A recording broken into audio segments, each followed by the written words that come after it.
Saya Happy. Saya Alin dalam Psikotalk. Jadi teman-teman, hari ini kita akan membahas tentang masalah-masalah dan isu-isu yang ada di dunia pendidikan yang ada di Nusa Tenggara Timur, khususnya Kota Kupang, bersama kakak-kakak yang ada di samping saya ini. Jadi teman-teman, kakak-kakak ini adalah anggota Forum Genre Indonesia yang bergerak di NTT. Nah, sebelum kita masuk ke pembahasan yang lebih lanjut, ada pepatah mengatakan bahwa tak kenal maka tak sayang. Jadi kita akan berkenalan dulu dengan kakak-kakak di samping kita ini. Dimulai dari kakak yang paling ganteng di sini. Biasanya ladies first ya. Baik, selamat sore, selamat malam, selamat pagi, dan selamat manapun teman-teman menonton ini. Terima kasih karena teman-teman psikologi dalam segmen Psikotalk telah mengundang kami Forum Genre Indonesia Nusa Tenggara Timur untuk berbagi. Saya sendiri, nama lengkap saya Heru Aldi Benu, panggilan Heru. Saya merupakan mahasiswa aktif di Universitas Nusa Cendana semester 8. Program studi saya itu Ilmu Komputer, Fakultas Sains dan Teknik, di Forum Genre Indonesia Nusa Tenggara Timur sebagai sekretaris di periode 2025 sampai 2027. Oke, selanjutnya Kak, silakan. Halo, perkenalkan nama saya Frani Berrahi, biasa disapa Frani. Saat ini menjadi mahasiswa aktif di Universitas Citra Bangsa semester 6 jurusan farmasi. Gabung di Forum Genre dari tahun 2022 dan sekarang menjabat sebagai sekretaris bidang ekonomi kreatif. Oke, terima kasih Kak.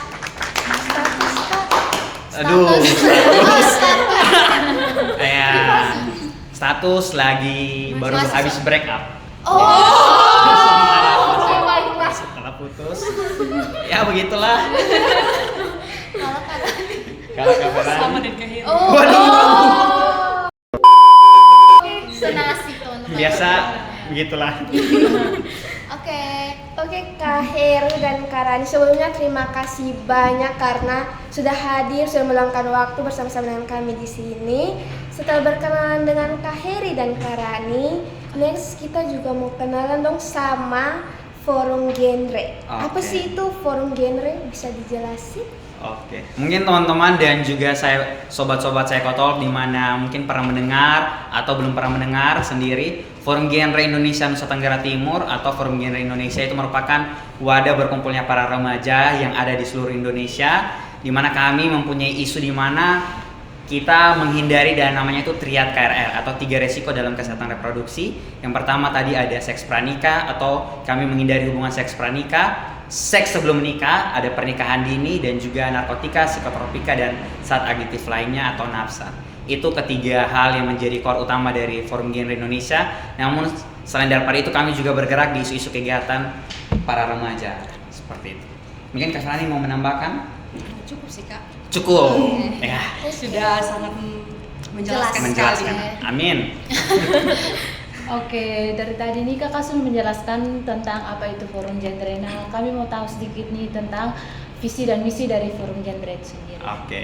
Kalau nanti visi dan misi dijelaskan secara lebih terperinci dari Kak Ferani, mungkin kalau secara gambaran besar apa yang dilakukan dan juga visi misi oleh Forum Genre Indonesia, tentunya kami memiliki visi di mana kami mengumpulkan para remaja yang memiliki etos kerja inovatif, dinamis, dan bergerak di bidang yang tadi core kami itu adalah triad kesehatan reproduksi remaja. Mungkin misi kami yang paling pertama itu mensinergikan, karena kami itu punya jenjang organisasi dan karir juga mungkin. Salah satunya itu adalah duta genre. Itu kami menghubungkan atau mensinergikan antara duta genre yang ada di setiap kabupaten dan kota bersama forum-forum genre kabupaten kota untuk sama-sama bekerja dalam Forum Genre Indonesia NTT. Selain daripada itu, mungkin Kak Ferani mau menambahkan? Misi dari Forum Genre itu ada 3. Tadi Kak Heru sudah menjelaskan yang pertama, dan yang kedua itu adalah memperkuat kontrol remaja dalam pengambilan keputusan. Jadi kebanyakan remaja kan masih emosinya belum stabil, jadi untuk pengambilan keputusan itu masih belum matang. Jadi adanya Forum Genre itu yaitu bagaimana remaja mengambil keputusan dengan yang tepat. Yang ketiga tuh menjadi media komunikasi dan informasi sebagai upaya meningkatkan indeks pengetahuan remaja Nusa Tenggara Timur terhadap triad KRR. Nah, jadi teman-teman, pada Forum Genre ini pada misi yang ketiga itu Forum Genre itu sebagai media di mana teman-teman remaja di seluruh Nusa Tenggara Timur menjadikan Forum Genre ini sebagai platform untuk meningkatkan indeks pengetahuan pada remaja terhadap triad KRR. Oke, berarti bisa menjadi salah satu wadah berbagi, wadah bercerita atau KIE dalam isu tentang remaja. Mungkin seperti itu. Lalu Kak, Forum Genre ini kan dia bergerak di komunitas pendidikan. Ya, betul. Jadi di sini kami juga mau mengetahui kira-kira pandangan kakak-kakak mengenai pendidikan di Nusa Tenggara Timur, terkhususnya di Kupang ini bagaimana Kak? Oke, berbicara tentang pendidikan sebagai seorang mahasiswa yang masih aktif juga, melihat isu pendidikan di NTT merupakan salah satu dari banyak isu yang harus dikerjakan secara urgent. Memang kalau dilihat secara indeks kualitas SDM, secara data terakhir yang saya baca juga, itu rata-rata tingkat pendidikan yang ada di Nusa Tenggara Timur itu hanya mencapai angka SMP kelas 2 saja.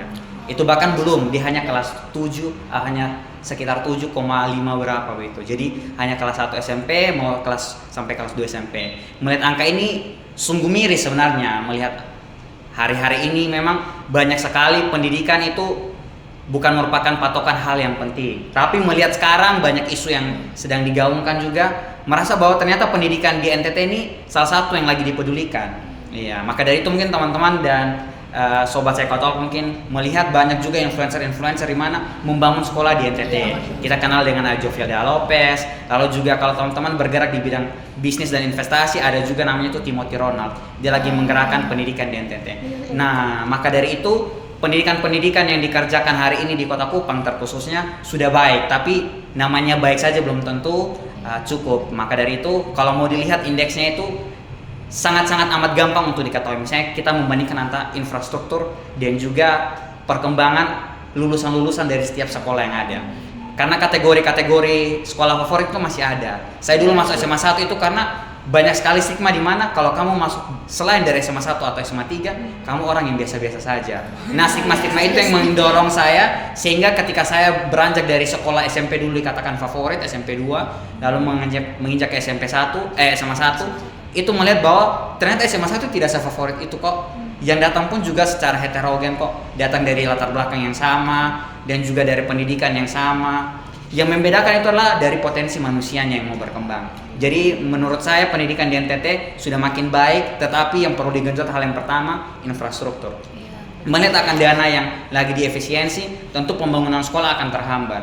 Iya, maka dari itu dari infrastruktur. Lalu yang kedua tentang guru. Kalau teman-teman melihat akan banyaknya guru di SMA Negeri 1 dan SMA Negeri 9 berbeda. Saya pernah bertanya bagaimana cakupan antara banyaknya siswa dengan perbandingan banyaknya guru. Ternyata belum seimbang. Maka dari itu sulit kalau kita mau melihat bahwa harusnya satu guru memegang berapa siswa.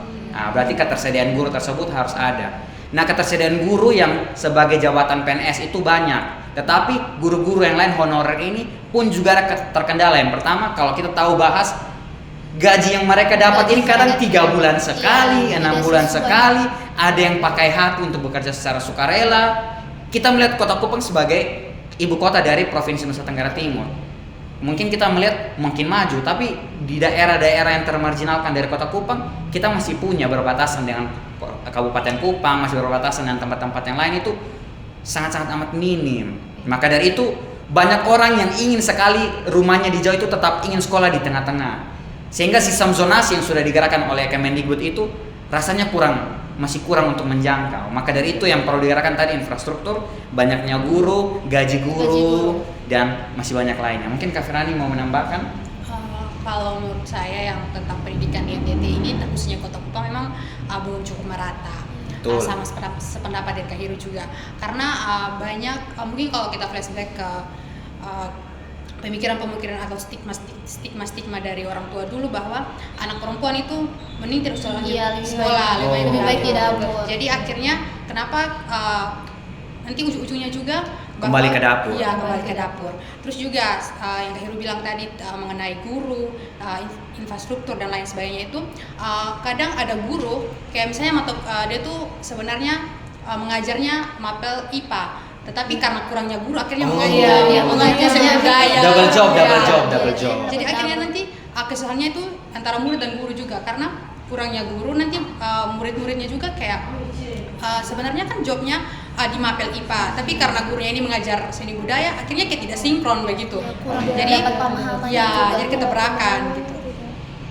Wow, Iya, info benar. menarik. Karena kebanyakan di kampung-kampung seperti Iya, itu. seperti Oh itu. iya, Kabupaten-kabupaten betul. masih sangat Bahkan all roll ya, dia Iya. bisa mengajar fisika, matematika. guru-guru Jadi- SD, guru Jadi SD. penyampaian pelajaran yang terjadi Tidak juga dapat Kurang Banyak dari komprehensif saya. dan kurang spesifik ya Kurang di spesifik, bidang. benar. Ilmunya kurang. Oke Kak, kemudian kakak kan sudah cukup lama bergabung sebagai anggota forum genre. Iya. Nah, kami ingin tahu nih dan teman-teman di rumah juga ingin tahu sudah sejauh mana kontribusi forum genre dan kakak sebagai anggotanya di dalam dunia pendidikan. Nah, khususnya tuh mungkin ada program-program apa saja yang sudah kakak-kakak lakukan untuk membantu dan mengembangkan bidang pendidikan yang ada di Nusa Tenggara Timur ini, Kak. Oke. Kalau dari bidang pendidikan apa yang telah digerakkan? Sebenarnya kalau melihat akan isu pendidikan secara keseluruhan, secara horizon, secara komprehensif, mungkin genre mengambil hanya beberapa dari sekian banyak persen yang telah digerakkan. Karena core kami itu bergerak di bidang KIE, komunikasi, informasi, dan edukasi. Tapi pendidikannya itu ada sektor yang lagi, yaitu tadi tentang kesehatan reproduksi. Ada 3 hal. Meskipun dalam 3 hal yang digaungkan oleh genre, kami pun juga tidak masif di semua hal. Misalnya tadi tentang seks pranikah, nikah dini, dan nafsa. Tidak semua hal itu kami masif untuk menggerakkan hal itu. Jadi kalau mau dibilang sih tentang bagaimana perannya, kami merasa masih kurang. Karena kalau misalnya menjadi misi kami tadi kan menjadi salah satu platform untuk berbagi tentang indeks pengetahuan remaja tentang Triad KRR.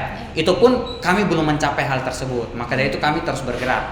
Nah, kalau misalnya kontribusi yang bisa kami lakukan, mungkin hal yang bisa dibanggakan oleh forum genre secara keseluruhan, bukan hanya sekadar NTT saja, itu ada kami punya wadah namanya itu Pusat Informasi dan Konseling Remaja.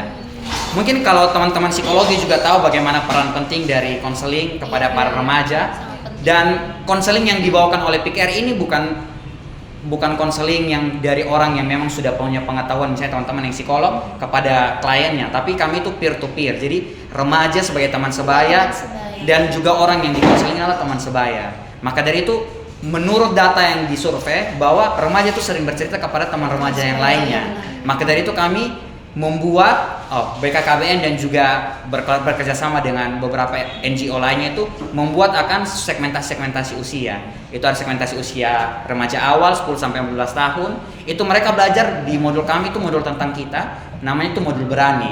Dalam modul berani lalu 15 sampai 19 tahun mungkin teman-teman juga merasakan 19 tahun bagaimana cakupan remajanya berbeda. Itu namanya tuh modul beraksi. Itu 15 sampai 19 tahun. Saya memasuki remaja akhir dan memang sudah remaja akhir, Kak Ferani juga mungkin.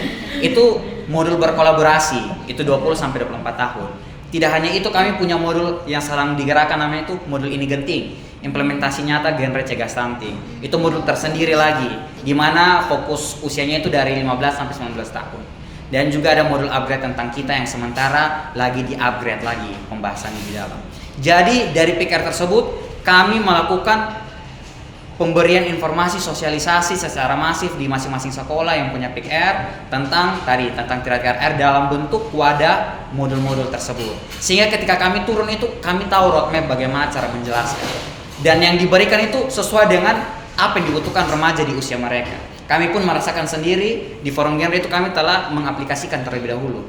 Kami ada capacity building terlebih dahulu dan kami merasakan bahwa ternyata perbedaan usia remaja di kalangan remaja akhir dan remaja pertengahan berbeda cakupannya. Mungkin remaja pertengahan belajar tentang bagaimana mau melanjutkan sekolah dari jenjang SMA ke kuliah, tapi yang kuliah berpikir habis kuliah dia mau buat apa? Mungkin setelah itu dia berpikir mau nikah, dia mau berpikir melanjutkan S2, kehidupan yang berbeda itu akhirnya ada segmentasi usia. Nah, itu yang digerakkan salah satu. Kalau yang lainnya, setiap bidang-bidang di kami di forum genre itu ada 4 bidang.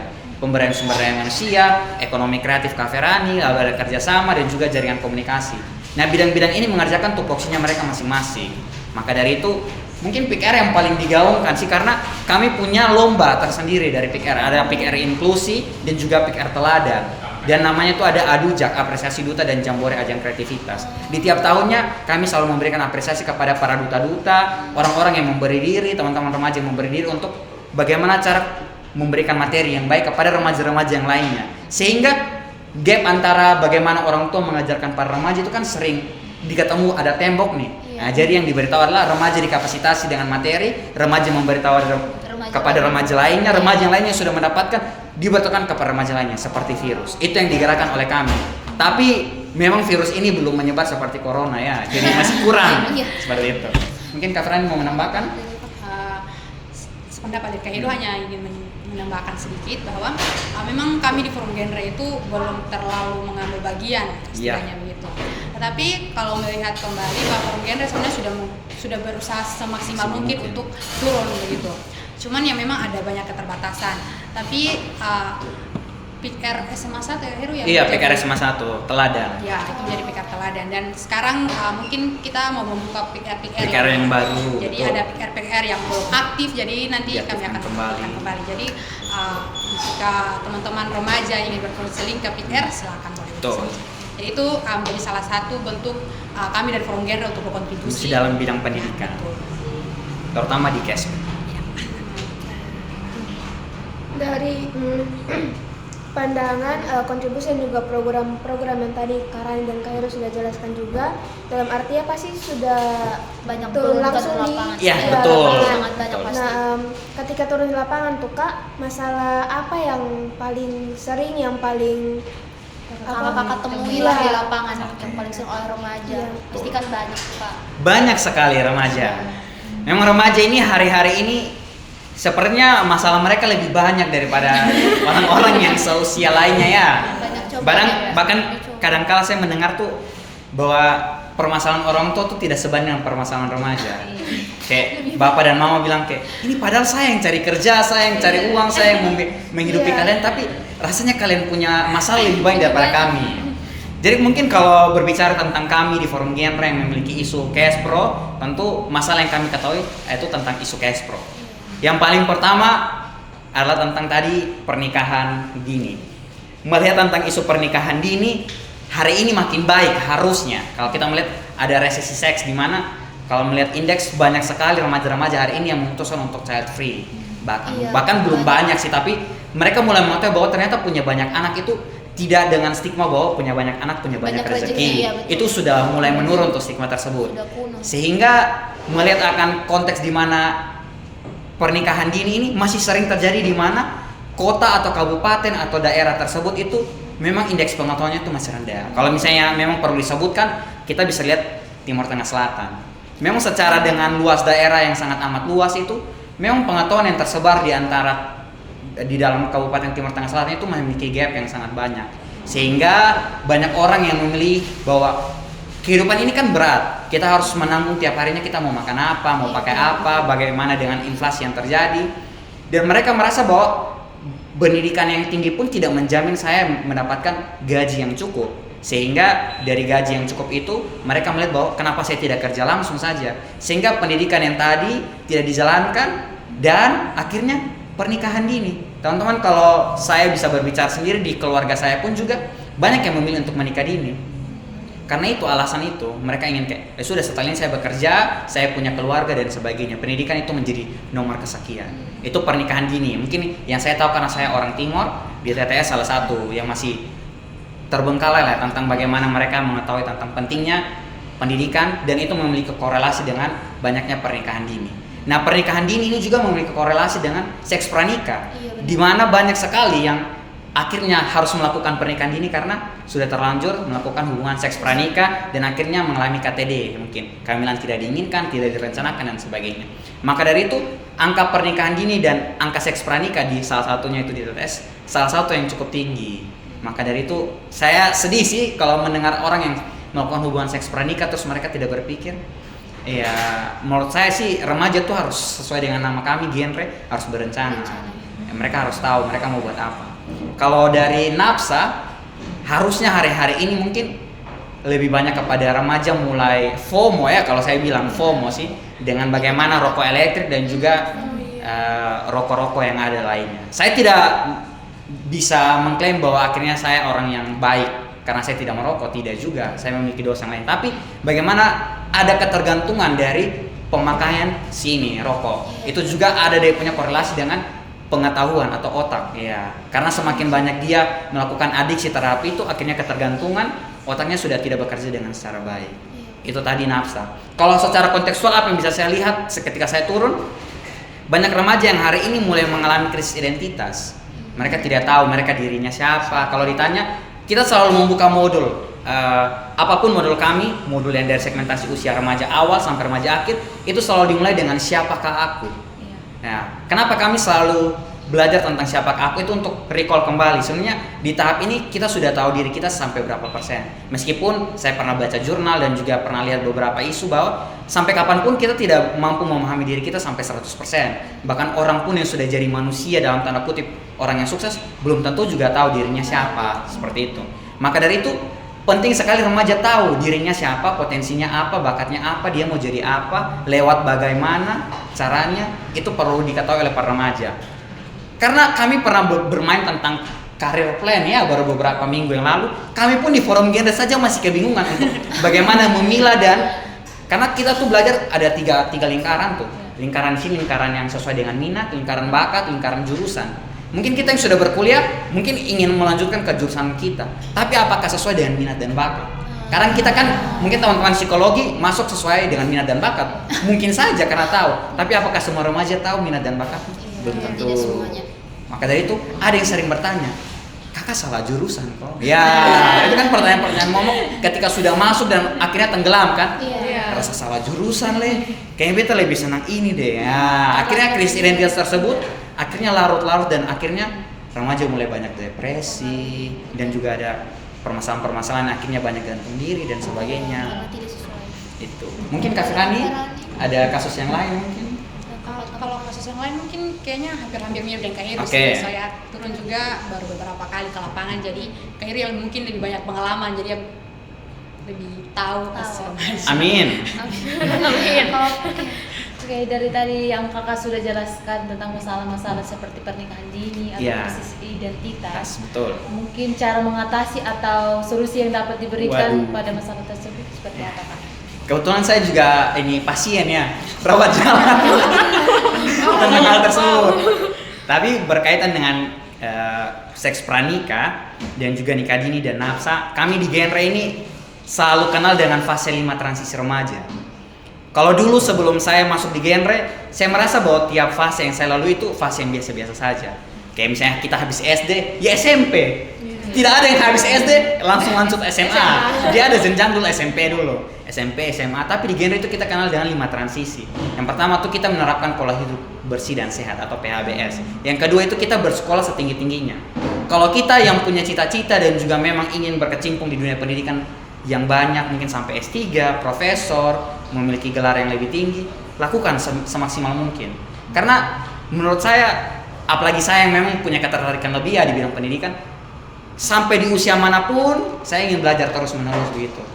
Jadi rasanya belajar sampai akhir hayat itu hal yang penting. Itu tadi tentang menerapkan pendidikan setinggi-tingginya. Yang ketiga setelah itu adalah dia harus memulai atau menciptakan lapangan pekerjaan. Ya. Kalau kita sudah habis dari pendidikan, kalau misalnya kita mau bekerja atau menciptakan pekerjaan, itu tergantung dari kita.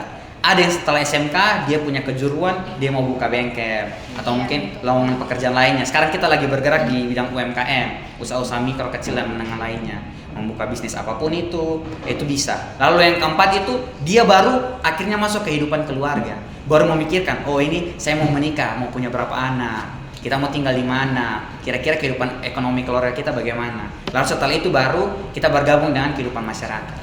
Nah fase-fase ini kadang ada loncat-loncat nih dari para remaja. Mungkin teman-teman tadi saya sudah bahas tentang pernikahan dini.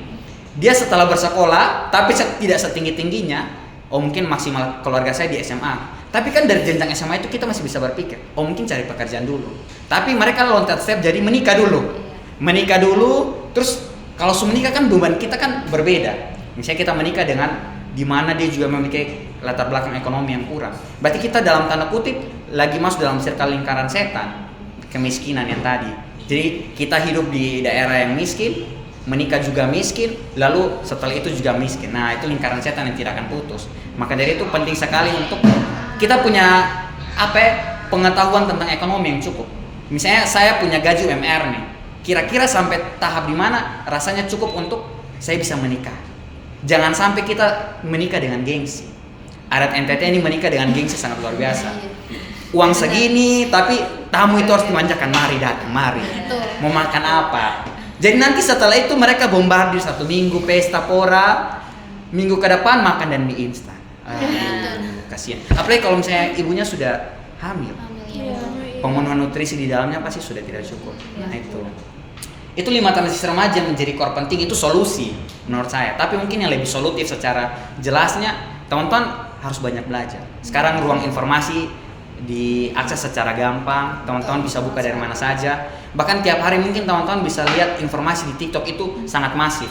Tergantung dari pencarian kita ya. Kalau FYP kita hanya joget-joget ya, edukasi kita tidak ada ya. Kita hanya tahu Velocity Pro Max bagaimana. Tapi kita tidak tahu bagaimana harusnya remaja itu bisa menumbuhkan hal-hal ke depannya lebih baik. Mungkin itu solutifnya dari kita sendiri dan juga menerapkan 5 transisi remaja. Dari Kak Ferani. Solusi yang dari Forum Genre 5 transisi remaja itu memang sebenarnya sudah betul, sebenarnya harusnya itu kita terapkan. Tetapi banyak yang kita lihat sekarang terjadi adalah remaja-remaja bahkan kayak acuh tak acuh, kayak malas tahu saja. Jadi kalau dari Forum Genre sendiri sebenarnya sudah berkecimpung untuk turun-turun ke sekolah-sekolah untuk sosialisasi. Tapi yang memang itu karena memang pada dasarnya kalau memang orang-orang atau remaja-remaja yang kayak acuh tak acuh, yang kayak pendidikan tidak penting dan lain sebagainya, mungkin akan stucknya di situ saja. Jadi kayak tidak akan melanjutkan gitu. Ya. Jadi untuk sekarang mungkin semoga pemerintah juga lebih perhatikan kepada isu pendidikan yang ada di NTT. Terus kami juga sebagai komunitas-komunitas atau platform yang bergerak di pendidikan, Forum Genre, mungkin akan lebih terjun langsung yang betul-betul akan kayak semacam merata lah kepada kabupaten-kabupaten kayak gitu. Oh iya, betul, setuju. Oke Kak, tadi sempat Kakak singgung sedikit soal stunting, Yeah. seks pranikah dan lain-lain sebagainya. Nah Kak, memang stunting ini menjadi sesuatu hal yang penting untuk dibahas sekarang karena menurut kami sendiri dan pasti menurut kakak juga, stunting itu dapat mempengaruhi kualitas pendidikan yang ada di Indonesia, khususnya yang ada di NTT. Nah mungkin kami ingin meminta pandangan dari kakak-kakak secara pribadi dan juga mungkin secara forum tentang stunting ini, pengaruhnya terhadap pendidikan dan juga mungkin ada hubungannya tadi dengan seks pranikah dan pernikahan ini lainnya. Oke, berbicara tentang stunting mungkin fakta yang paling pertama, teman-teman mungkin di sini melihat saya berdiri sama rata ya, tapi tinggi saya itu 1 meter kotor. Tidak apa-apa, kakak tidak sendiri. Ya, hal yang paling pertama yang sering digaungkan adalah stunting itu belum tentu pendek, tapi yang pendek sudah tentu stunting. Oke. Jadi kalau misalnya melihat akan tinggi badan, saya sering kena stigma kalau saya itu stunting. Tapi untungnya karena saya mungkin agak cerewet ya, jadi mungkin kelihatan ya. Agak terbantahkan. Agak tidak terbantahkan juga sebenarnya sih. Agak ada power untuk berbicara sedikit. Tapi nyatanya stunting ini salah satu hal yang harus digerakkan. Kalau kita mau mencapai tagline Indonesia Emas 2045 dan mencapai bonus demografi Indonesia mencapai 100 tahun, pergerakan stunting mulai dari hari ini harus dicegah. Pemerintah terima kasih banyak karena sudah banyak melakukan hal yang sangat-sangat kolaboratif dan baik. Mungkin teman-teman tahu di mana 2024 itu anggaran untuk stunting itu adalah anggaran yang terbesar. Dan anggaran yang paling terbesar itu dimaksimalkan untuk Nusa Tenggara Timur salah satunya. Dan hari ini pun di 2025 pun juga masih tetap. Mungkin teman-teman tahu tentang isu makanan bergizi gratis. Itu pun juga salah satu preventif untuk anak tidak mengalami stunting. Kalau teman-teman mau berbicara tentang stunting yang lebih komprehensif, biarkan saya menjelaskan.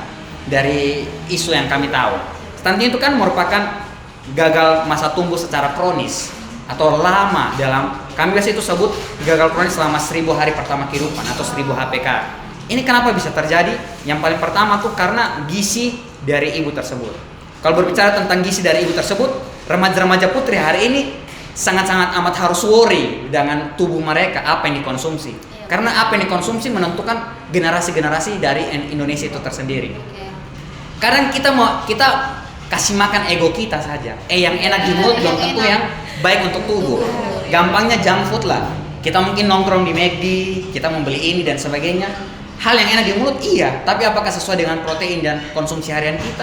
Belum tentu. Maka dari itu remaja, terkhususnya putri ya, yang harus saya bilang, karena generasi yang ditentukan itu lahirnya dari ibu.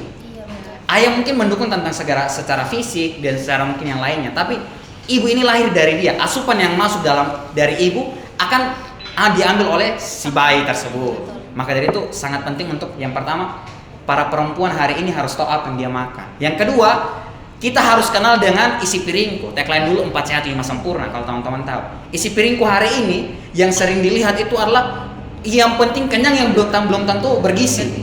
Gampangnya teman-teman makan ayam geprek plus ST.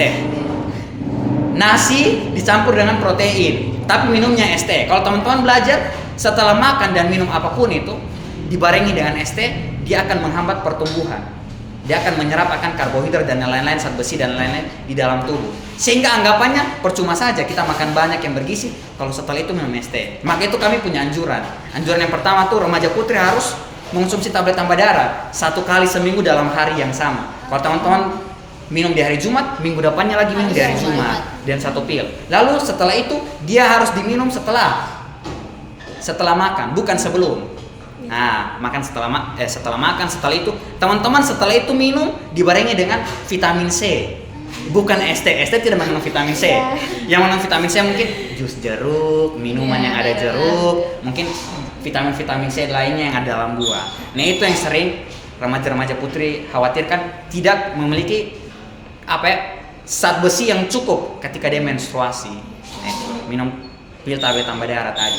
Mungkin setelahnya tentang stunting ini, kalau teman-teman lihat pola hidup ini sangat amat bergantung. Misalnya contoh ya, kita melihat remaja-remaja hari ini kan kalau tidak tidur di atas jam 12 itu bukan remaja. Kita chat jam 12 begini masih buat apa? Sonde masih scroll TikTok. Oh iya. Nah, pola hidup ini kan menentukan akan kesehatan kita. Nah, kesehatan kita itu berimbas kepada akan nanti ke depan. Kalau berbicara tentang apakah stunting punya korelasi dengan pendidikan, sangat bisa. Anak yang memiliki ciri atau indeks dia terkena stunting, yang pertama yang paling pertama yang terkena imbas adalah tentang kognitif atau cara berpikir. Dia punya kapasitas otak lah paling gampangnya. Gampangnya kita bisa lihat dengan ketika ada yang mengajar, mungkin guru siapapun itu yang menjelaskan, otaknya tuh loading lambat. Harusnya ditangkap secara cepat, tetapi lambat. Kalau kita gampangnya, anak itu kan belum menerima informasi yang sederas daripada orang tua dan remaja. Harusnya kalau kita anggap otak kita masih 0%, harusnya secara cepat untuk ditangkap dan masuk dan dimengerti. Makanya kita tuh selalu lihat bahwa anak kecil tuh gampang meniru karena apa yang dilihat langsung diaplikasikan. Karena otaknya tuh masih punya kapasitas yang banyak. Nah, kalau kapasitas dalam otaknya itu tidak terbentuk secara sempurna, ini korelasinya 1000 hari pertama kehidupan kami sering sebut dengan golden age. Di mana pertumbuhannya itu tuh secara garisnya itu lurus, tingkatnya itu 90%, otak terbentuk di bawah 2 tahun. Secara di atas 5 tahun itu akan 95%. Nah, bagaimana dengan 2 tahun ini pemenuhan gizi tidak tercukupi? Tentu pertumbuhan otak tidak akan sampai 90%. Nah, yang tadi dia loading lambat atau guru mengajari tidak mengerti. 1 tambah 1 1 tambah 1 digabung 11. Pikir 2 menit, 3 menit 2. Oh iya, 1 tambah 1 2. Nanti besoknya diajarkan lagi tidak tangkap. Itu paling gampang. Lalu dia mudah menguap. Sedikit-sedikit capek, menguap. Nah, itu tuh kognitif itu tuh bekerja secara cepat. Kenapa kognitif penting?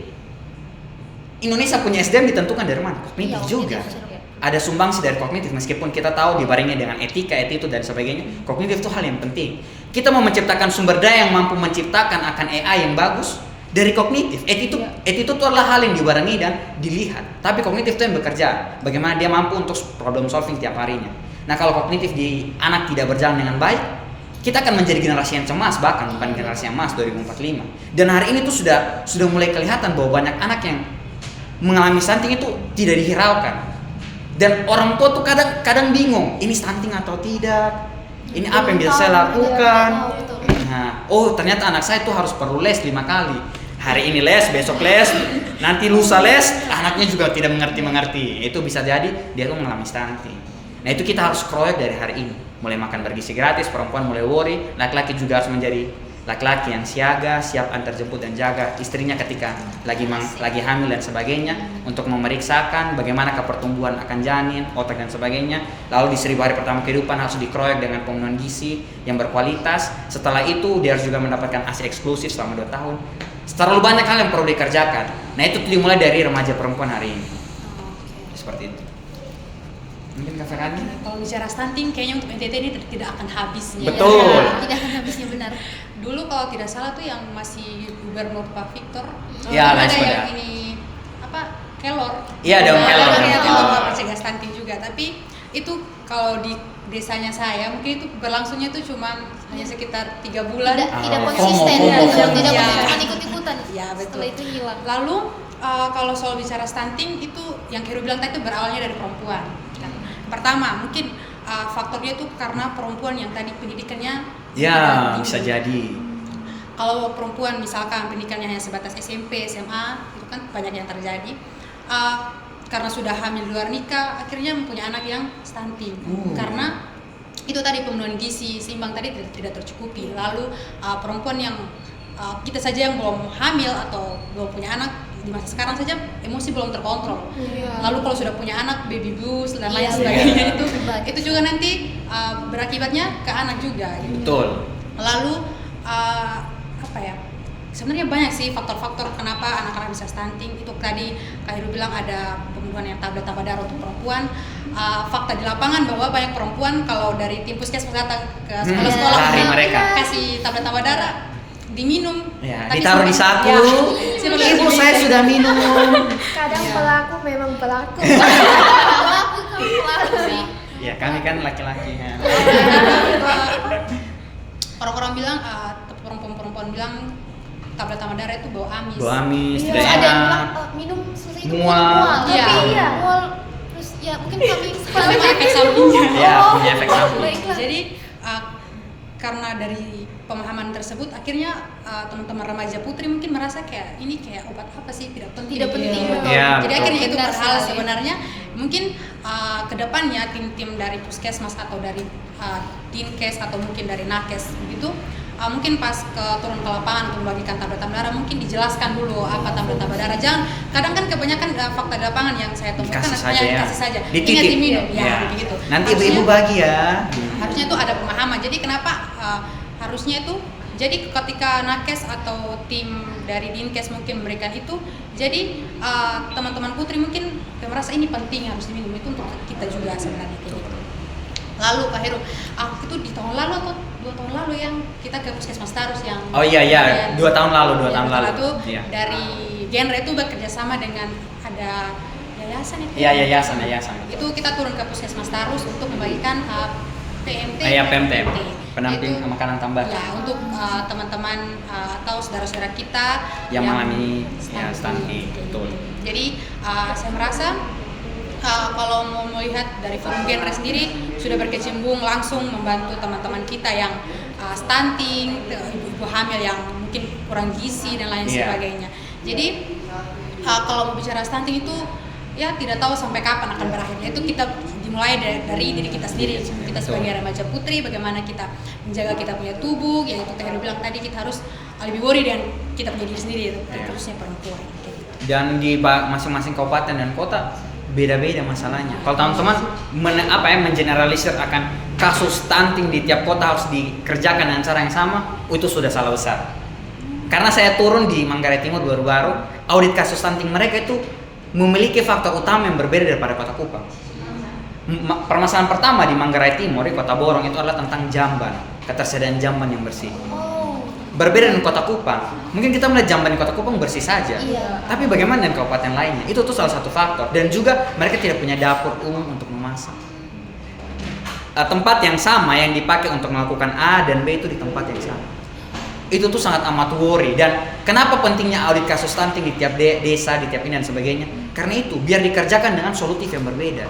Tidak mungkin kakak mengalami depresi dan gejala yang lain tiba-tiba disamaratakan dan saya penyakit lambung. Beda gitu. Jadi beda-beda. Lalu Kak, setelah tadi kita mendengar bicara mengenai stunting. Nah, Ya. kalau berdua ini sudah pasti sekali mengenai stunting berarti Ya, ya. kebetulan kami juga mengalami. Ini kayaknya dibahas terus. Lalu kira-kira ada tidak sih kayak strategi atau pendekatan dari komunitas sendiri untuk kayak penderita-penderita stunting mungkin? Oh iya. Atau mungkin perencanaan akan melakukan program apa Program untuk apa ya? stunting dan Baik PTND? untuk si anaknya mungkin atau untuk Atau orang ibu. tuanya Iya. gitu. Oke. Berbicara lagi tentang solusi ya. Nampaknya hari ini kita kayak DPR ya diminta solusi. Ini rakyat butuh ini kita harus kerja apa? Kita seperti DPR. Tapi begitulah tentang komunitas. Kalau misalnya berbicara tentang solusi, dari personal opini pribadi sebenarnya apa yang bisa genre lakukan dan bantu, dan mungkin dalam bentuk tadi program kerja. Yang pertama itu BKKBN kan kami tuh di bawah naungan BKKBN. Nah, BKKBN tuh punya isu yang sama dengan Dinkes hari ini tentang bagaimana memberantas stunting. Nah, ini sudah dikerjakan oleh dua kementerian nih, Kementerian Kesehatan, Kementerian Kemendikbangga. Maka dari itu harusnya kami menjadi anak di bawah BKKBN dan berkolaborasi dengan Dinkes. Kami mengerjakan tupoksi yang sama, tapi dalam ranah remaja. Mungkin BKKBN bagaimana cara kepada para orang tua, lansia dan sebagainya, kami mengerjakan yang sesuai dengan apa yang bisa kami kerjakan itu remaja. Tadi saya selalu menyebutkan tentang KIE. Mungkin menurut teman-teman itu solutif yang kelihatannya tidak solutif sekali karena tidak langsung mengatasi masalah, tapi pemberian edukasi hal yang menurut saya penting.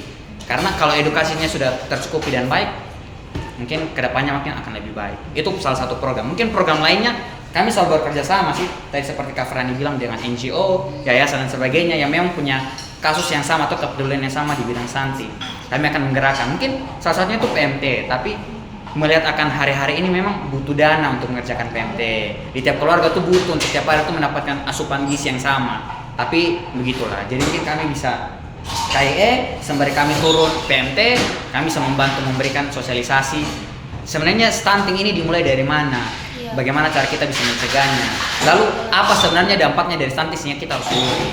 Nah, mungkin dampaknya belum kelihatan sekarang sehingga orang belum worry. Tapi kalau dampaknya mulai kelihatan, dia lebih kejam sih daripada korupsi. Ya, karena dia membunuh generasi. Bukan hanya sekadar beberapa orang tapi generasi. Itu tuh yang mungkin hal yang perlu di-worry oleh remaja-remaja. Kalau dari Kak Ferani?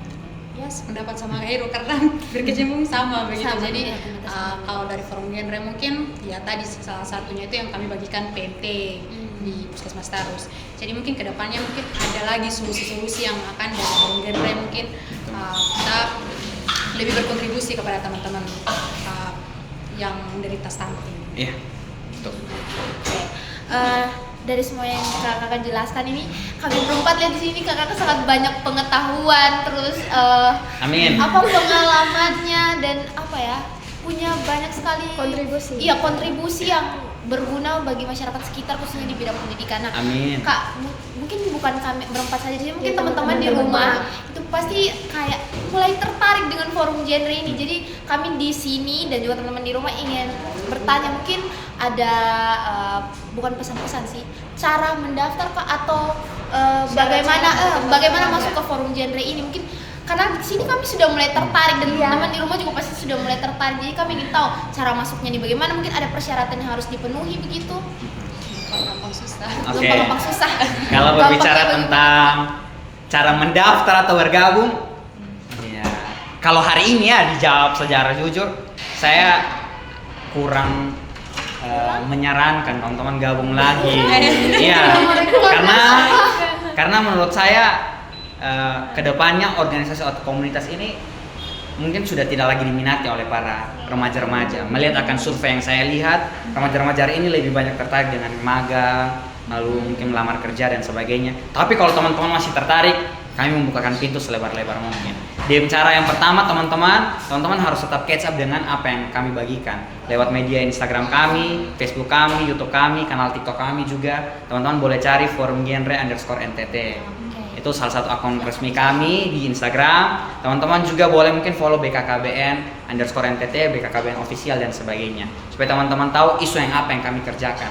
Kami bergerak di isu remaja tentang tadi triad KRR. Teman-teman yang punya kepedulian yang sama tentang seks pranikah, pernikahan dini, nafsa, bagaimana cara kita berkontribusi. Salah satunya mungkin teman-teman bergabung. Teman-teman yang memiliki pengetahuan yang cukup, waktu yang bisa dilakukan dengan baik, silakan bergabung. Tapi kami juga punya banyak komunitas yang mirip dengan kami, sehingga teman-teman silakan. Kalau teman-teman mau bergabung dan komunitas-komunitas yang lain, silakan. Kontribusi yang teman-teman lakukan sangat penting. Jadi tidak hanya lewat forum genre, mau lihat apapun itu, yang penting teman-teman berkontribusi sebagai para remaja. Lalu mungkin teman-teman harus memiliki usia yang sama ya, kategori remaja, yaitu dari 10 sampai 24 tahun, tapi kalau gabung di forum dari 16 sampai 24 tahun dan belum menikah, teman-teman masih bisa fleksibel dalam, mungkin ada yang sudah bekerja, selesai kuliah, terserah dari teman-teman.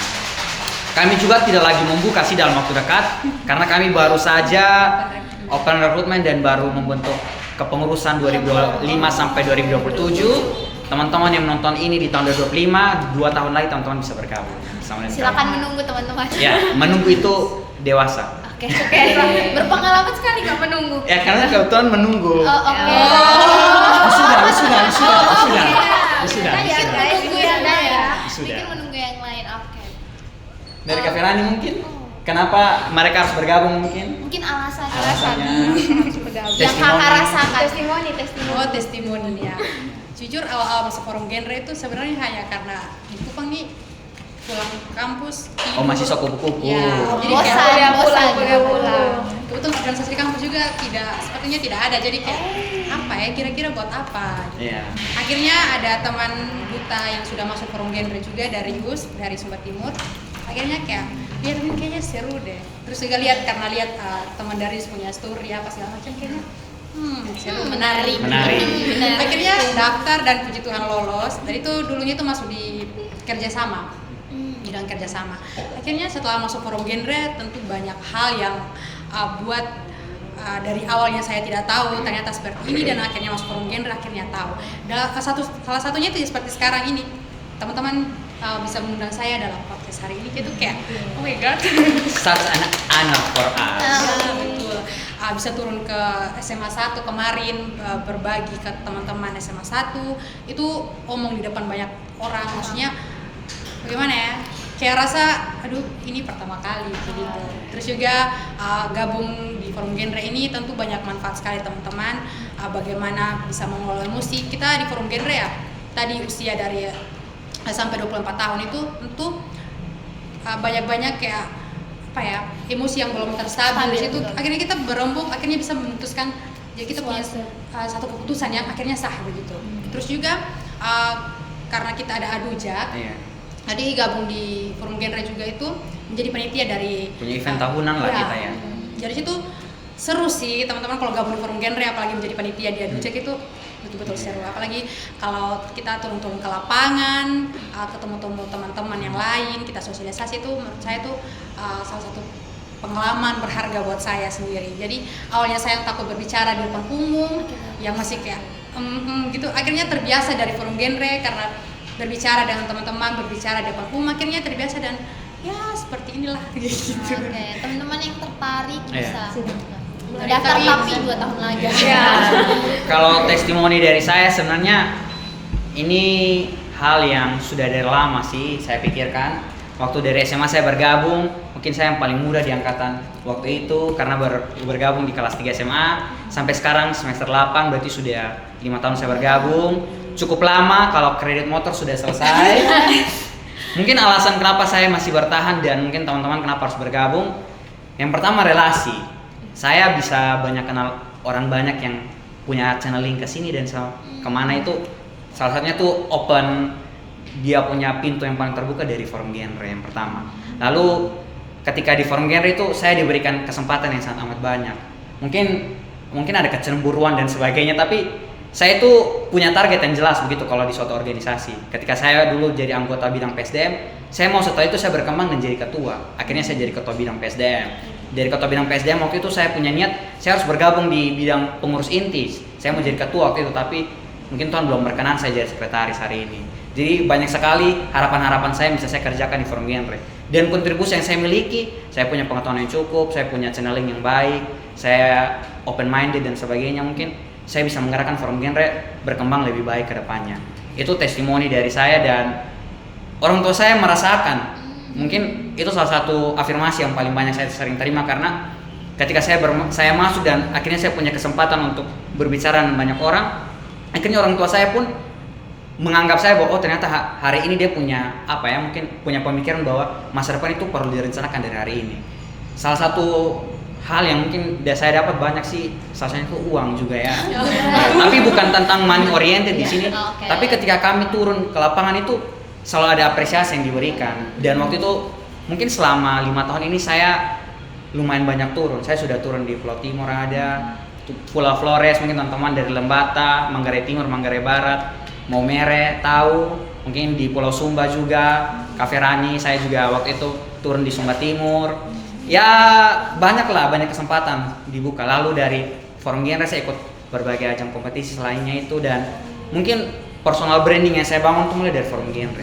Jadi mungkin teman-teman yang mau bergabung sudah punya personal branding, mau ditambah kuat, boleh gabung di forum genre karena semakin teman-teman berkualitas, semakin teman-teman kemana saja bisa mungkin seperti itu. Oke, dari pembahasan kita hari ini, pokoknya dari isu pendidikan sampai Stunting. mendalam tentang stunting, kakak sudah memberikan pandangan, kontribusi, program dan juga solusi seperti kata Kak Heru sudah seperti DPR pada hari ini.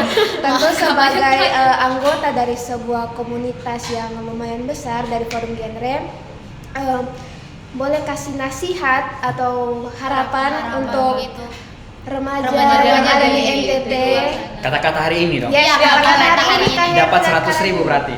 Wah, Kan biasa bilang pilih uang atau kata-kata hari ini. Kami pilih kata-kata hari ini. Oke, terima kasih Kak. Mungkin Kak Ferani duluan kata-kata hari ini, Kak Ferani. Untuk teman-teman Psychotalk. Oh, Ini masih bingung. mungkin Kita pakai masuk opening deep, kata-kata hari ini Karani. Ubur-ubur ikan lele. Ur ikan lele masuk forum Stunting. genre. Promosi guys, promosi. Silakan Kak Ferani. Jadi untuk teman-teman semua yang di rumah yang menonton, tentu pendidikan di NTT ini masih belum merata ya, tapi kita mulai dari diri kita sendiri yang sekarang ini sudah menginjak di bangku kuliah, bangku sekolah. Tentu teman-teman jangan memutuskan rantai situ. Kalau orang tua hanya sampai SMA, anaknya harus lebih dari orang tua. Terus lagi nanti cucunya harus lebih dari omanya, kakeknya. Jadi jangan memutus rantai di situ saja. Jadi teman-teman seperti yang Kak Heru bilang tadi bahwa pendidikan itu sangat penting dan juga kita jangan memutus rantai, jangan membuat circle setan di situ. Jadi pendidikan itu sangat penting teman-teman.